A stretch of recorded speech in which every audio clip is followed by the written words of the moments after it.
কোরআন শিক্ষা দিয়েছেন কে? আল্লাহ। আমাদেরকে কোরআন দান করেছেন কে? আল্লাহ।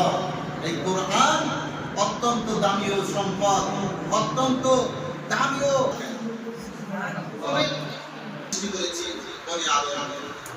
সব থেকে সম্মানিত জীবন দান করে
हमारे